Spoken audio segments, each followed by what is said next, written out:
Bring in show music, please. Today on Squawk Pod, Senator Elizabeth Warren. You don't have to push me. I believe in markets. I love markets. I think markets are fabulous when they're honest markets. We need markets with rules. Markets without rules are just theft. Her perspective on President Trump's critique of Fed Chair Jay Powell and on President Trump's economic policy. I still want to see the interest rates come down. I think they should lower. It is harder than it would be if Donald Trump were not out there creating this kind of economic chaos.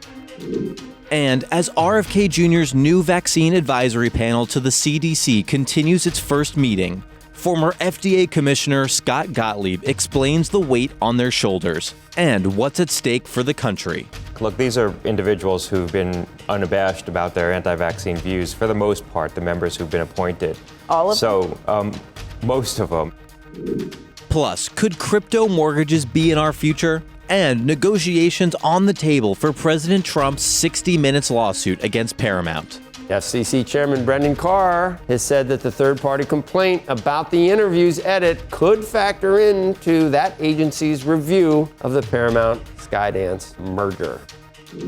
I'm CNBC producer Zach Vallese. It's Thursday, June 26th. Squawk Pod begins right now. Stand Becky by in 3, 2, 1. Cue, please. Good morning, everybody. Welcome to Squawk Box here on CNBC. We're live from the NASDAQ market site in Times Square. I'm Becky Quick along with Joe Kernen. Andrew is out today. Yesterday was a mixed day for the market. You saw the Dow down slightly, the S&P basically flat. The NASDAQ was higher. The NASDAQ 100 climbed to another record high yesterday. It's now up more than 4% for the month of June. And if you're wondering what's powering all that, take a look at the companies closing at record highs in yesterday's session. NVIDIA back at a record high, and by the way, it is now the most valuable company once again, reclaiming that spot after January. Remember, in January, the stock dipped pretty deeply after those reports of DeepSeek and China. People wondering what was going to happen with that. Well, now it's back on top. Cisco, IBM, Netflix, Broadcom, Microsoft, Oracle, and Palantir all closing at record highs yesterday.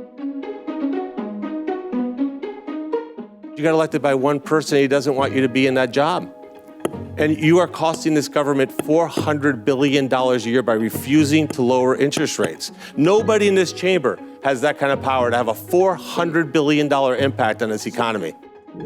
We will balance our maximum employment and price stability mandates, keeping in mind that without price stability, we cannot achieve the long periods of strong labor market conditions that benefit all Americans.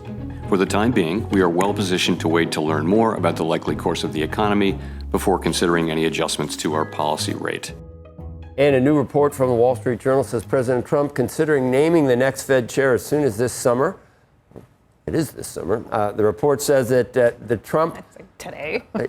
Trump's ire with Jay Powell is stepping up the timeline. Naming a new chair would allow Powell's successor to influence investor expectations about the likely path for rates and attempt to steer monetary policy before his term ends in May. The report says Trump is considering these people: former Fed Governor Kevin Warsh, NEC Director Kevin Hassett. Other contenders include Treasury Secretary Scott Bessent, economist David Malpass, friend of the show, and Fed Governor Christopher Waller. And most of them are friends of the show. Yeah, most of them. You look through that list. Yeah. In fact, all of them. That's right. Waller, have we? I think Waller. Yeah, we had him on Friday. Yeah. So he didn't have everybody's. I wanted to talk to him. We just talked to Steve. Maybe he'll be on. Yeah. Hassett certainly, and Treasury Secretary Bessent. Here's what the president said at the NATO summit yesterday about the next Fed chair. I know within 3 or 4 people who I'm going to pick. I mean, he goes out pretty soon, fortunately, because I think he's terrible. The dollar continuing to slide. It's down about 10% this year. By the way, watching Powell's testimony over the last couple of sessions, I mean, he comports himself with grace, with dignity. I have to say, you know, he may not be doing what the president wants, but he's doing what he thinks is best right now. And I don't, you know, to have president saying this. I think he's gotten more. I I think it's getting to him. I think he's gotten more dovish. I think he's at least throwing. Not really. What he said the last 2 days before Congress. Rightfully so, he's gotten more dovish. I think. Yeah. Oh, right. Just the idea that he's more open to the idea of cutting. Right. That's certainly what he's done over the last couple of days. You know, it happened the other time where I don't know whether Trump was right based on anything other than he likes low interest rates and he's a real estate guy. But eventually, you know, if you wait long enough, obviously, the rates go up, rates come down. But Trump could have said I was right last time, and he probably is going to be in a position to say it again this time. Unfortunately, maybe not. Probably the frustration point is that Jay Powell said pretty publicly at these hearings over the last couple of days that he would cut rates right now if it weren't for the questions about what's going to happen from potential inflation from the tariffs. Well, that's the whole key. But we've been waiting, and oil's back down to 64. And but we'll see whether last week. It's just you understand. For 3 days. I know, but you understand why they want to wait and see what happens. Only because they got so butthurt by staying easy for too long. Yeah. They're so worried about, and they're so phobic about. You watch him, and I've been impressed with the grace that he has made. I look at it. I don't really look at it as grace. I kind of look as sort of. He could end up being right, but if he's not, it looks like at this point he's hearing the criticism and maybe even resisting people like Waller or Austin Goolsbee when maybe he shouldn't be. Just, you know, that's where political pressure can work in a counter pressure where he can't possibly just because of political pressure. But when he said last time, hey, look, okay, I admit that inflation numbers have been lower than we thought, and the tariff effects we haven't really seen what many people thought we would have seen by now. We still expect them to come, so I'm still hesitant to cut. But I do acknowledge that if we look through those, cuts could be appropriate. If you talk to retailers, and again, maybe they're talking their book too, but if you talk to retailers, they will say that prices are going to have to go up at some point, that they're doing everything they can behind the scenes to keep them down. But at some point, it's got to. Is it inflation? If people think Waller said it's one time, and yeah, who knows? But you know, the 90-day pauses and stuff. That if we don't do deals, and the president does say, okay, we're back on, and starts bringing, you know, some of these high tariff numbers back, or, you know, the market threatening collapsed in April that could because happen. People thought that they were going to have a much bigger impact if they were as bad as he had on inflation and on growth. And on trade, right. Mediator is proposing that President Trump and Paramount Global settle a pending lawsuit. Settle it for $20 million. This is the Wall Street Journal reporting this. President Trump sued the company over a 60 Minutes interview on CBS with former Vice President Kamala Harris, accusing the network of editing the footage to make her sound better. Trump's team has said it wants an apology and has been pushing for $25 million. The Journal reports that Paramount doesn't want to apologize and is offering $15 million to settle the suit.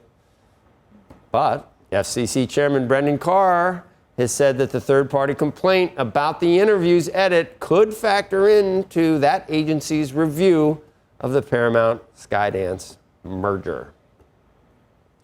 $5 million, a little difference, and a little, I'm sorry if you get the deal done. Seems like I don't know. I know Andrew would be having a heart attack about. It's weird for the like FCC the lawyers to say that this is going to factor into it. Right. It's, you know.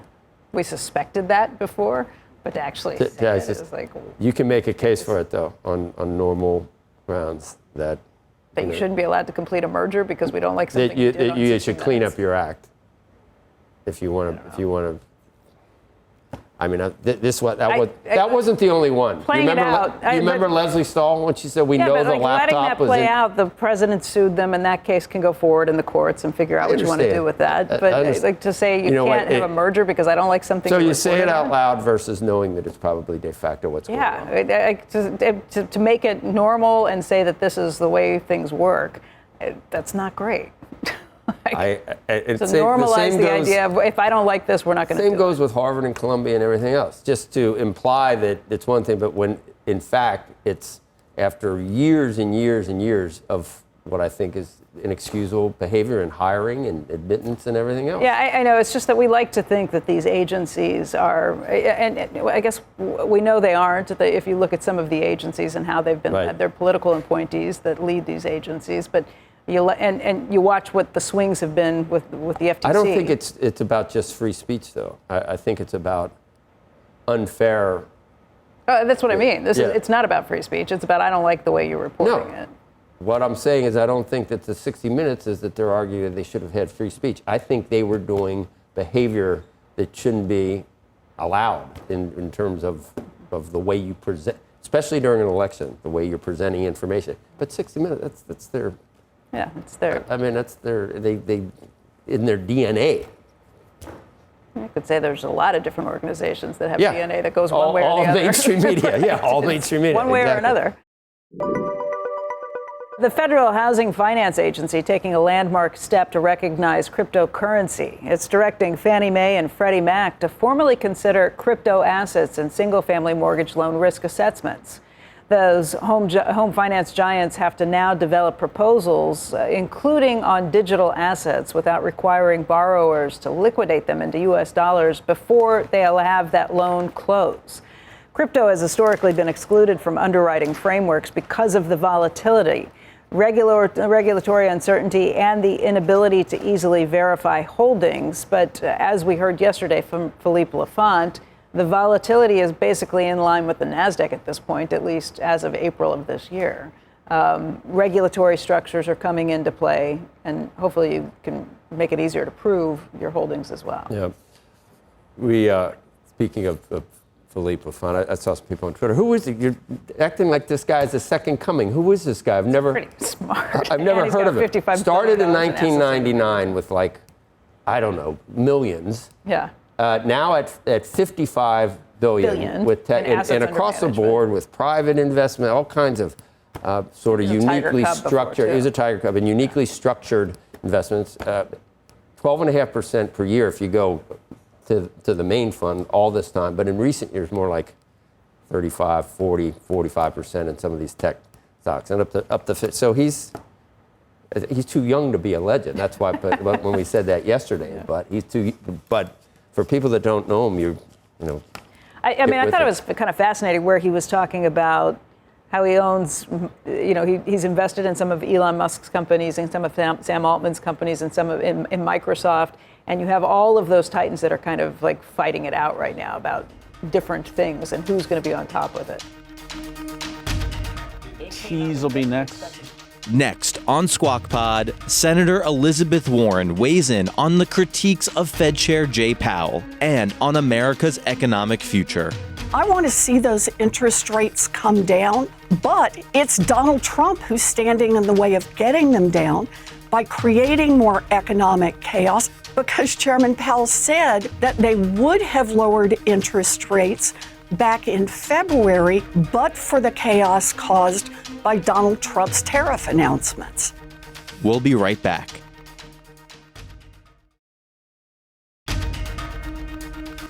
This is Squawk Pod. Stand by, Joe. His mic, here. You're watching Squawk Box on CNBC. I'm Joe Kernen along with Becky Quick. Andrew is off today.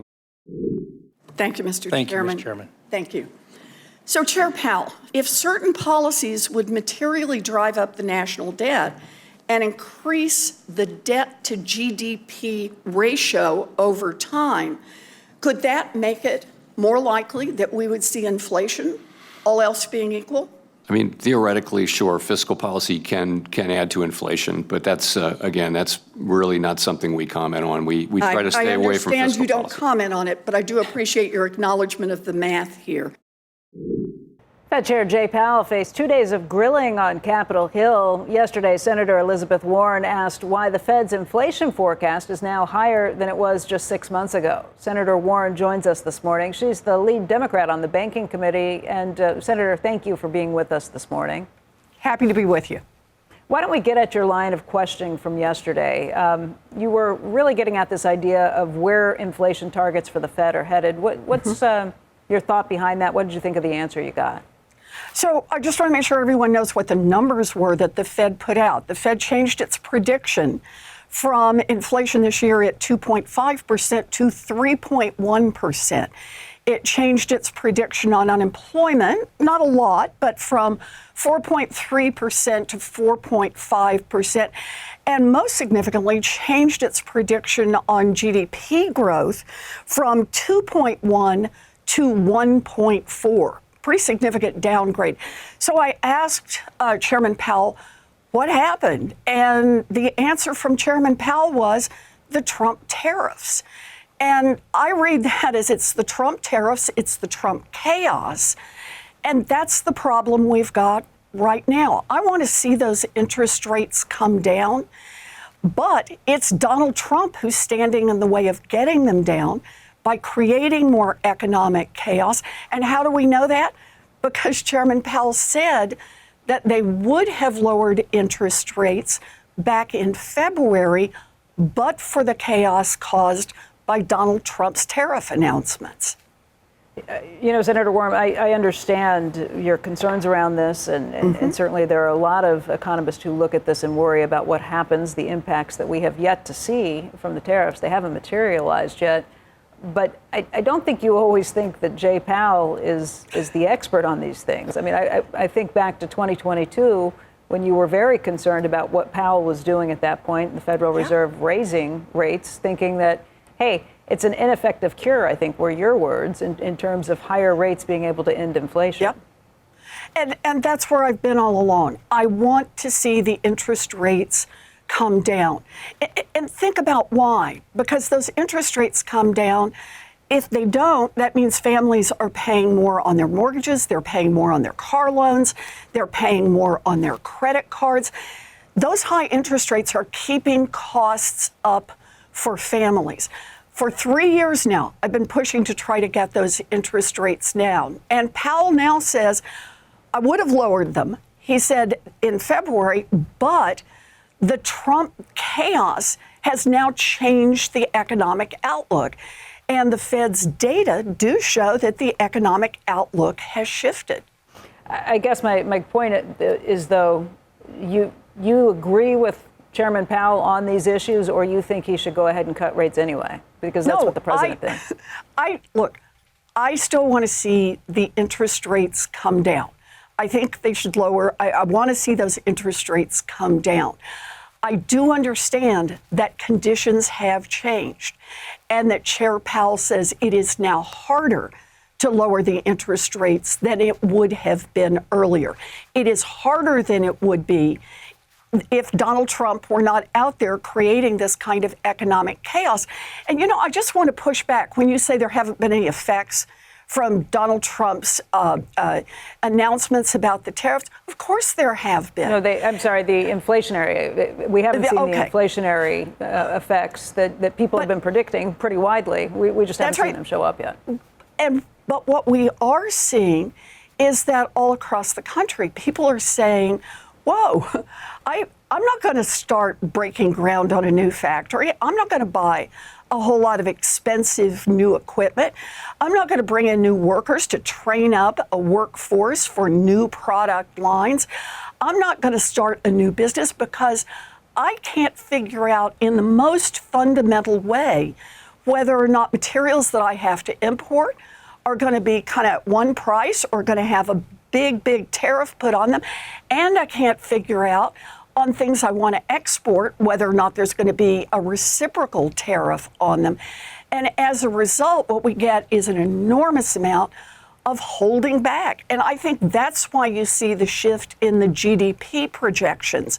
That's a shrinking of the economy that we're experiencing now, because independently across this country, big companies and small companies are saying, man, I'm not taking a risk. I'm not making a big investment into that kind of an uncertainty. And who is causing all that? One person, Donald Trump.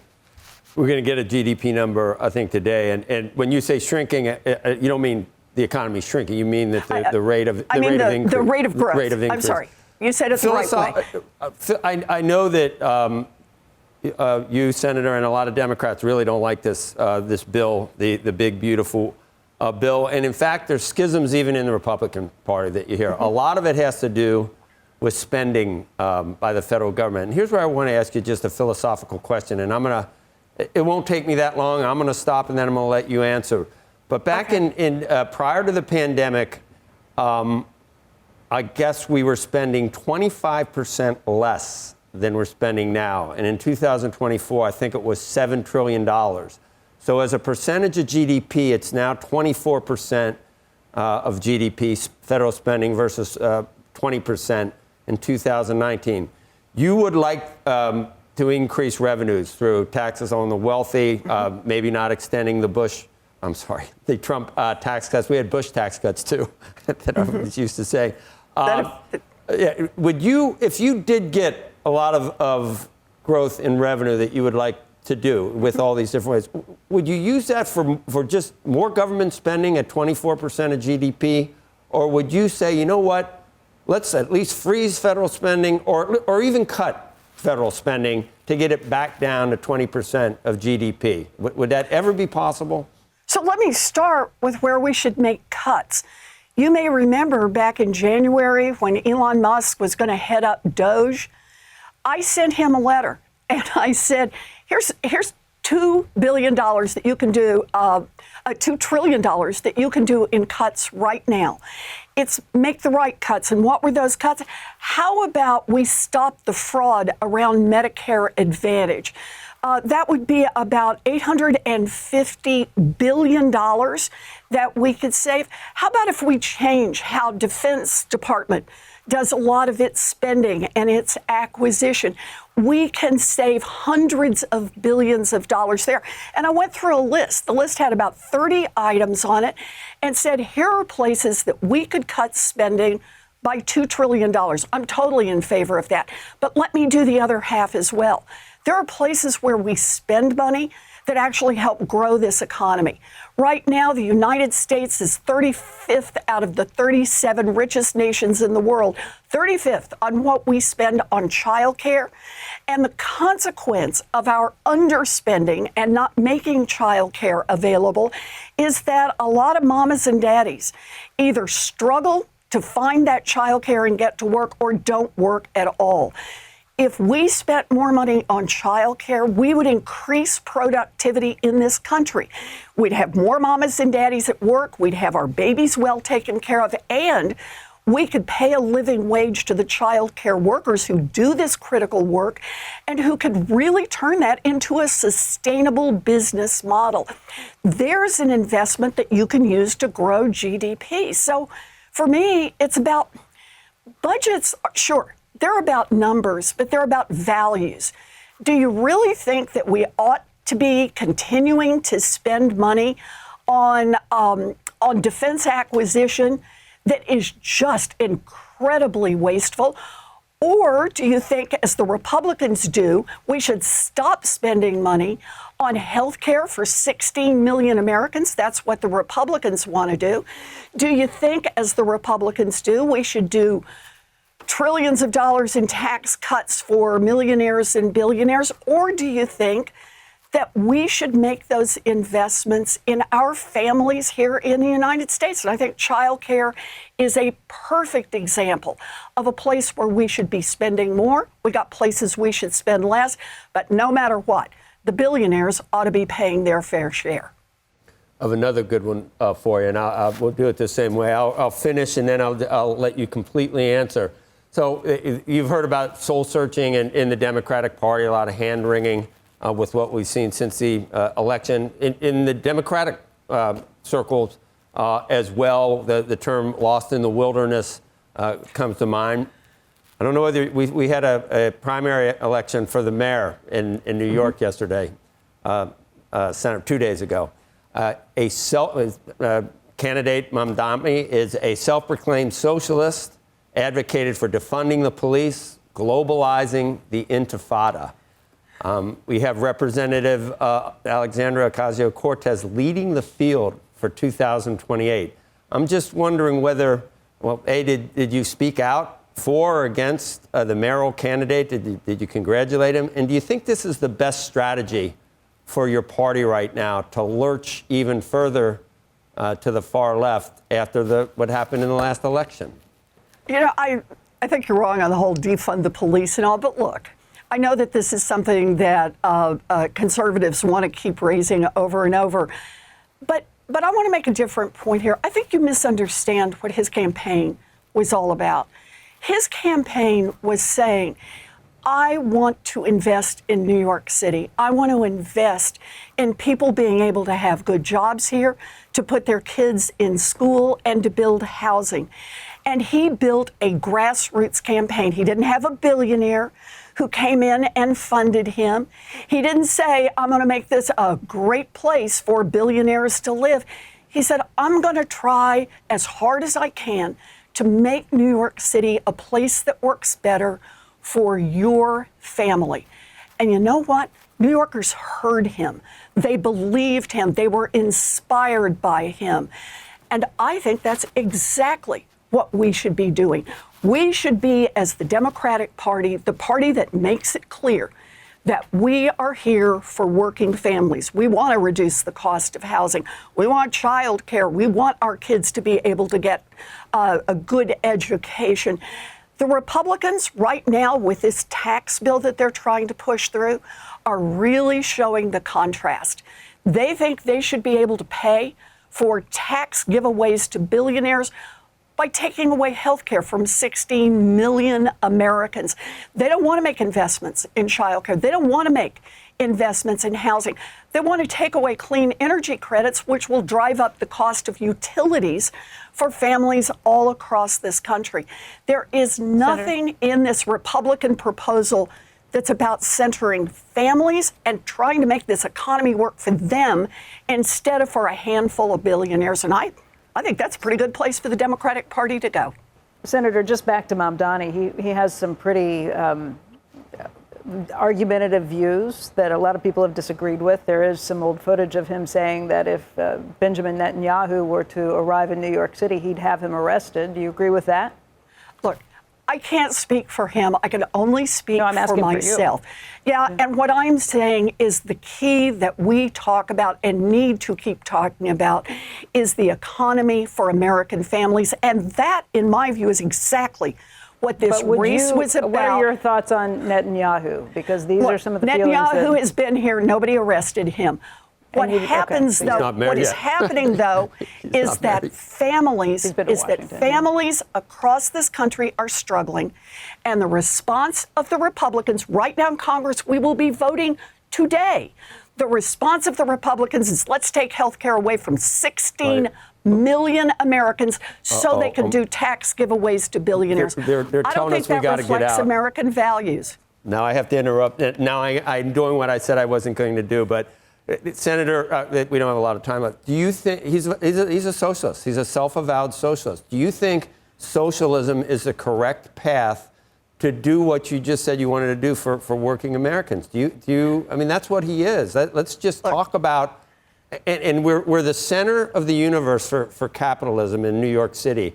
And Wall Street, whether you love it or hate it, I know it has a connotation in certain areas, but it's the financial engine for all the great things that happen in the U.S. in terms of the private sector and raising money for companies and the stock market. All these great things that provide all the jobs, that's where you get the tax money to spend on all these great things you want to spend it on. Do you think that's the right thing for New York City? You don't have to push me. I believe in markets. I love markets. I think markets are fabulous when they're honest markets.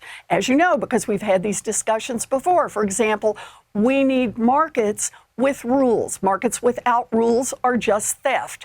And that's part of why we need strong antitrust enforcement. But what our new mayor, I hope will be mayor-elect in New York City, is talking about is how to make that economy work for families. Where is your outrage over a Republican Party that is saying we want to fund even more tax giveaways to billionaires? We want to make sure that Meta gets a check, if this bill passes, for $15 billion, not for anything they do in the future, but for investments they made 3 years ago. We want to give them a check for $15 billion.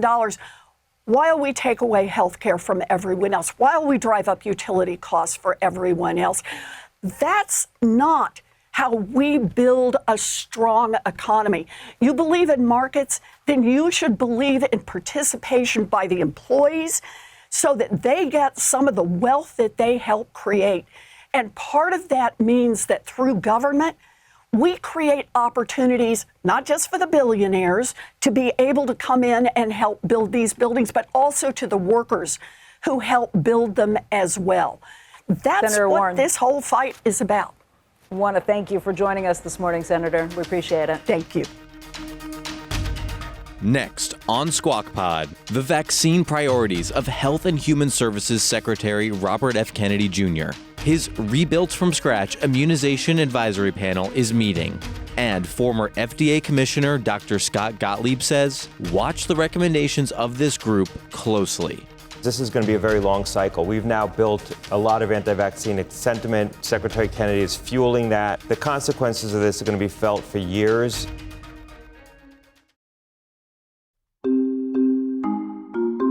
Welcome back to Squawk Pod. Good morning. I'm Dr. Martin Kulldorff, the chair of the Advisory Committee on Immunization Practices, and I'm pleased to call today's ACIP meeting to order. The new members of the CDC Federal Advisory Committee on Immunization Practices will continue their first meeting later today. This group includes 7 new appointed members, all put in place by the new Health and Human Services Secretary, Robert F. Kennedy Jr., who fired the previous panel of 17. Yesterday, the committee focused on childhood vaccines, but it's the unusual makeup and norm-shattering organization of this group by the secretary that is capturing attention. Their recommendations influence the official immunization schedule in the U.S., potential insurance coverage for vaccines, even the procurement of shots for children in need. The panel continues meeting today. And with more, I'll send it back to Becky Quick. And joining us now ahead of day 2 is former FDA Commissioner Dr. Scott Gottlieb, who served in the first Trump administration. He's a board member with Pfizer and Illumina and a CNBC contributor. And Dr. Gottlieb, thanks for being here. Thanks a lot. So walk us through what this means. There was a lot of fanfare when Robert F. Kennedy Jr. fired basically the 17 people who had been on that vaccine panel before. There are 7 new members. What are we in for today? Well, there was 8, but one dropped out because they didn't want to sell his stock, so he couldn't get through the conflicts check. Look, these are individuals who've been unabashed about their anti-vaccine views, for the most part, the members who've been appointed. All of them? So most of them. I mean, the ones who aren't, sort of considered anti-vaxxers, I think, have been skeptical, at least of the COVID vaccine. They deferred a lot of the decisions, the controversial decisions, from day 1 to day 2. So I think day 2 is when we're going to see some of those sentiments become manifest. And the 2 places they're focusing, I think, today is on the MMR vaccine, which is the measles, mumps, rubella, and varicella vaccine. So it's a combined chickenpox MMR vaccine, which has long been a bugaboo of the anti-vax movement because there's a small risk of seizures. That risk can be fully mitigated if parents check the temperature of children between day 5 and 14 and treat any fever above 100.5. There's sort of a delayed febrile reaction to that vaccine. Only about 10% of kids get it, but 10% of kids anti-vaxxers have wanted to bring this off the market. Mm-hmm. The other issue that's going to come up today is thimerosal, which is a preservative that used to be used in vaccines. It was largely taken out. I was going to say, I didn't think it was there. Right. Anymore. So this happened when I was at FDA in the early 2000s. We pulled thimerosal out of the vaccines and moved from multi-dose vials where the preservative was to single-dose vials that didn't need a preservative, largely not because we thought thimerosal was unsafe, but because there was so much speculation among the anti-vax movement that it was linked to autism. We felt we would never get out from under that cloud, so we reformulated those vaccines. But it's still in about 4% of vaccines that get delivered in flu vaccines, mostly for adults. Most children do not receive a vaccine from the multi-dose vial, but certain clinics still use that multi-dose vial, about 4% of the administered vaccines. They want to withdraw that from the market as well. The other issue that's going to come up, but I think it's been largely deferred to a subsequent meeting, is that there is a movement among the Secretary, Kennedy, and others in the anti-vax movement to take alum out of vaccines. So alum it's an aluminum salt. It's used in about 7 different pediatric vaccines, including one by Pfizer, as an adjuvant. So it helps stimulate an immune response. So they want to force manufacturers, I believe, to reformulate those vaccines. that would be a major issue because this is a very safe ingredient. It's been used for 70 years. There's really no alternative. And if they force manufacturers to have to reformulate all those pediatric vaccines, I think you'd see a lot of vaccines potentially come off the market because there is no good alternative. Meaning that they would no longer be effective, they wouldn't stimulate the immune system? There is no good, the other adjuvants that you could potentially use probably aren't as safe, but if you had to reformulate those vaccines, it would create a real dislocation in the market. That was supposed to be on the agenda for this meeting. They took it off, so I think they've deferred that discussion by and large, but I would expect it could come up today as well as a prelude to future meetings. So the MMR and varicella, the idea of treating a fever, first of all, I'll say I didn't realize that 10% of kids get a seizure reaction or a fever reaction. No, so 10% of kids get the MMR vaccine. So most kids who get vaccinated for measles, mumps, and rubella get the MMR vaccine and a separate varicella vaccine, largely because there is this small risk of febrile seizure associated with the combined vaccine. That risk, again, can be fully mitigated. Most parents wouldn't know to check temperature 5 to 14 days out. I was just going to say, having four kids, I've never heard that. It's a delayed febrile reaction. That's why some kids get in trouble because you get a fever day 10, it doesn't get recognized, doesn't get treated, and then you can get into trouble. So the people in Kennedy's orbit have wanted to pull this vaccine off the market. It is on the agenda today. So I think they're either going to vote. If they pull it off the market, though, you would still be able to get those two vaccines separately, you'd still have the alternative. and varicella. Yeah, I think, if you take a step back, look, if they pull the MMR vaccine, it's not going to have a dramatic impact on availability of vaccines. If they pull the multi-dose vial of the flu vaccine, like I said, it's only 4% of people who get that. But I think this is a prelude to them demonstrating their ability to go in with this committee now, make recommendations to pull some of these vaccines and force those decisions. And if they're able to do that here, it's setting up a decision around alum.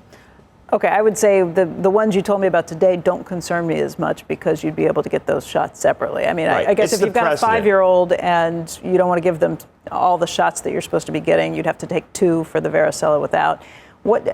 It's the precedent because it's the idea of ACIP unilaterally acting to do this. These are typically decisions that would have been left to regulators to determine the safety and effectiveness. ACIP has the capacity to make recommendations about who should and shouldn't get these vaccines. But the fact that they're wading into these issues that have long been considered settled science, particularly thimerosal. And remember, back in the early 2000s, the bugaboo was that thimerosal was linked to autism. We took thimerosal out of the vaccines. Everything for children. Now they've moved to alum. So now the arguments are, well, it must be the aluminum hydroxide. So they're just going to keep chipping away at what's in the vaccines to say this is what causes autism.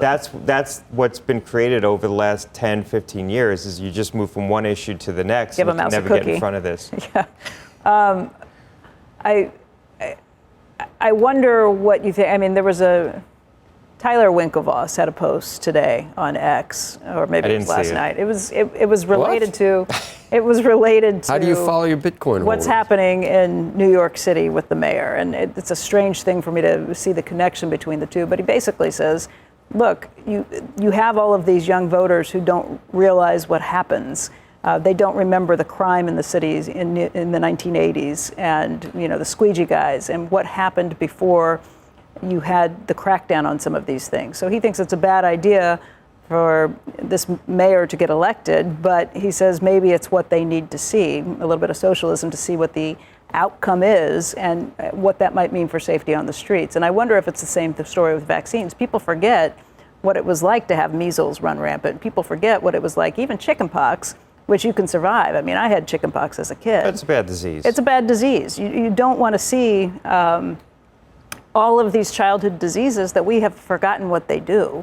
You certainly don't want to see that happen, that there is a backlash to this anti-vax movement because we've seen the consequences of it, because a lot of people are going to be harmed in the process. Right. But the problem is that these sort of sentiments have been fueled over a long period of time, certainly accelerated during COVID. The mandates, I think, fueled a lot of the anti-vaccine backlash. And by the way, I remember you saying this during COVID, that you worried the way the administration was going about it at the time. Well, I was against the mandates. You were against the mandates. For this reason, we said it on this show that it would fuel an anti-vaccine backlash, and I think that was a tipping point of sorts.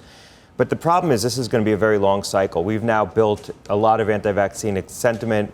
Secretary Kennedy is fueling that with what he's doing and groups like the ACIP that he's constituted. The consequences of this are going to be felt for years. They're going to grow over time. We've seen MMR vaccination rates sharply declining. More than 50% of states are well below herd immunity. There was just a survey put out. Some states are below 70%, so they're going to have potentially outbreaks. So you are setting up a lot of risk for the future. And I think outbreaks for what? Measles. Measles. That's the one we worry about the most because it's so contagious and vaccination rates are falling. You don't want to see a situation where we learn our lessons from what's happening right now in 5 years as a result of outbreaks where kids were harmed. I hope that's not the case. The secretary himself, Secretary Kennedy, has said that the reason he is making these changes and wants to see them is that there is so many questions about vaccines. He wants to be, in his words, I think, or paraphrase his words, he wants to open things up and make sure that both sides are being explored. Do you think that's what's happening here? Look, he's been a motivated anti-vaxxer. I think he's been unabashed about this. And one of his close advisors said when he gets the keys to the kingdom, and those are the words, he's not going to back away from his positions. He's been hardened in these views. I think he's setting up a litigation enterprise. I think that's what this is about. There's two members of the AdCom who both served as expert witnesses in litigation against Merck, didn't disclose that as a potential conflict. We know the secretary had an interest in ongoing litigation, the Gardasil vaccine that he gifted to his son. So there's a very vast litigation enterprise, and if you start pulling out ingredients like thimerosal and alum, and there's sort of an official sanction given to that, I think what he's setting up is to declare in his autism report in the fall that there's a link between alum and autism. I think that's where this is heading if I was to make a prediction. If he does that, that will open the door to litigation under the Vaccine Injury Compensation Program and create a whole wave of lawsuits that I think will drive a lot of vaccine makers out of the market. You could see companies So he won't even stop them from doing it. He will do it through the lawsuits, and that will make the companies say, forget it. Well, he's always seen litigation as a tool to try to achieve his objectives. You could see companies, people say, can the companies get out of the manufacturing of vaccines? They can certainly spin it out. And at a time when every other nation is trying to build up its vaccine enterprise and sees it as a national security imperative, we're dismantling ours in this country. Dr. Gottlieb, thank you. Thanks a lot. That's the pod for today. Thanks for listening. Squawk Box is hosted by Joe Kernen, Becky Quick, and Andrew Ross Sorkin. Tune in weekday mornings on CNBC at 6 Eastern. To get the smartest takes and analysis from our TV show right into your ears, follow Squawk Pod wherever you get your podcasts. We'll meet you back here tomorrow. We are clear. Thanks, guys.